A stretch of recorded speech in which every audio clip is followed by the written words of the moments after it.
Hello SSC ২৭ batch কমার্সের শিক্ষার্থীরা। First year যেমনই হোক বা যেমনই কাটুক, অনেক ভালো কেটেছে আই গেস। কিন্তু তোমার এখন ইচ্ছে করতেছে ভাইয়া আর ফাইজলামি না করে, আর সময় না কাটিয়ে এখন থেকে আজকের দিন থেকে এই মুহূর্ত থেকে আমি আমার লাইফটা চেঞ্জ করতে চাচ্ছি। এইচএসসিতে একটা ভালো রেজাল্ট করতে চাচ্ছি।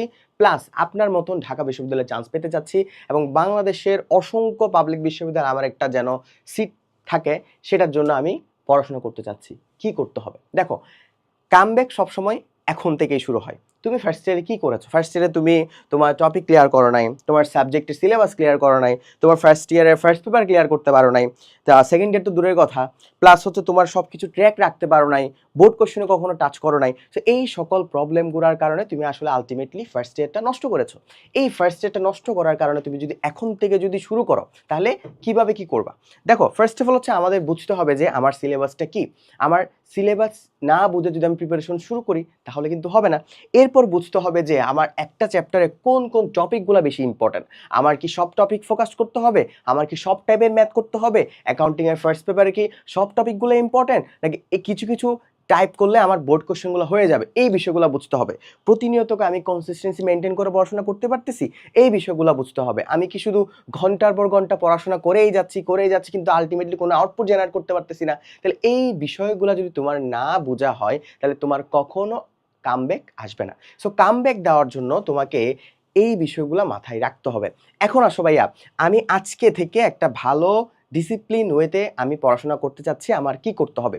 দেখো, তোমাকে আমি খুব সিম্পল একটা উদাহরণ দিয়ে জিনিসটা বুঝিয়ে দিচ্ছি। দেখো, এটা হচ্ছে আমাদের একাডেমিক টু অ্যাডমিশনের ২৭ ব্যাচের কোর্স। এখানে বাংলাদেশের অসংখ্য হাজার হাজার শিক্ষার্থী আছে। তারা কি করতেছে? দেখো, তারা ফার্স্টে হচ্ছে গিয়ে তারা একটা কোর্স বিষয়ক একটা টিউটোরিয়াল পাচ্ছে। কি করবে? একটা গ্রুপ লিঙ্ক পাচ্ছে, এরপর হচ্ছে বুক লিস্ট পাচ্ছে। তারা কি কি বইগুলা পড়বে, কোন রাইটারের বইগুলা পড়লে তারা ভালো করতে পারবে, ঠিক আছে? এরপর হচ্ছে কি তাদের একাডেমিক অ্যাডমিশনের ট্র্যাকারটা পাচ্ছে, যে কিভাবে একাডেমিকটা সাজাইতে হবে, কিভাবে অ্যাডমিশনটা সাজাইতে হবে। এরপরে রুটিন পাচ্ছে এবং ফিডব্যাক ফর্ম পাচ্ছে। এখন আসো, একাডেমিক ক্লাসের মধ্যে একজন শিক্ষার্থীর কোন কোন একাডেমিক ক্লাসগুলো দরকার? তার বাংলা ফার্স্ট পেপারের ক্লাস সে পাচ্ছে। তোমার বাংলা পড়তে ভালো লাগে না, পড়তে ইচ্ছে করে না, কমপ্লিট হয়ে যাবে। সেকেন্ড পেপার খুবই বাজে একটা সাবজেক্ট, পড়তে ইচ্ছে করে না সেকেন্ড ইয়ারে এসে, তো সেক্ষেত্রে হচ্ছে কি এই সাবজেক্টটা গুছাই দেওয়া আছে, অসংখ্য ক্লাস আছে, ফার্স্ট পেপারের ক্লাস আছে, সেকেন্ড পেপারের ক্লাস আছে, আইসিটির 3টা টিচারের ক্লাস পাচ্ছ, আইসিটি A to Z একটা সেকশন পাচ্ছ, তানবীর স্যারের ক্লাস পাচ্ছ ঢাকা কলেজের। তো সেক্ষেত্রে অসংখ্য শিক্ষার্থীর প্রবলেম থাকে কমার্সে যে আইসিটির জন্য আলাদা প্রাইভেট পড়তে হচ্ছে, টাকা খরচ করতে হচ্ছে, এক কোর্সে পেয়ে যাচ্ছ। ইকোনমিক্স নিয়ে প্রবলেম, যাদের ইকোনমিক্স আছে, ইকোনমিক্স সাবজেক্টে ক্লিয়ার হয়ে যাচ্ছে, economics second paper subject clear হয়ে যাচ্ছে। এরপরে ফাইন্যান্স ম্যাথমেটিক্যাল সাবজেক্ট, ম্যাথমেটিক্যাল সাবজেক্টে আমাদের আসলে আমরা থিওরিটা পড়ে যাই, ফর্মুলা জানি কিন্তু ম্যাথের ইমপ্লিমেন্টেশনটা জানি না, সেটাও তোমাদের ক্লিয়ার হয়ে যাচ্ছে। এরপরে ম্যানেজমেন্ট পড়তে ভালো লাগে না, সেটাও আছে। এরপর হচ্ছে মার্কেটিং, হ্যাঁ, যাদের ফোর্থ সাবজেক্ট হিসেবে আছে, বিশেষ করে অ্যাকাউন্টিং অসংখ্য শিক্ষার্থীর প্রবলেম থাকতে পারে কমার্সের শিক্ষার্থী, কারণ তার এটা কোর্স সাবজেক্ট। তো কোর্স সাবজেক্টে যেহেতু প্রবলেম বেশি, তার মানে এটা সলিউশনটাও বিশাল। তো সেগুলোর জন্য তোমাদের জন্য আমরা অ্যাকাউন্টিং এর ফার্স্ট পেপার সেকেন্ড পেপার আলাদাভাবে ক্লাস করে দিয়েছি এবং অসংখ্য ক্লাস এখানে আছে।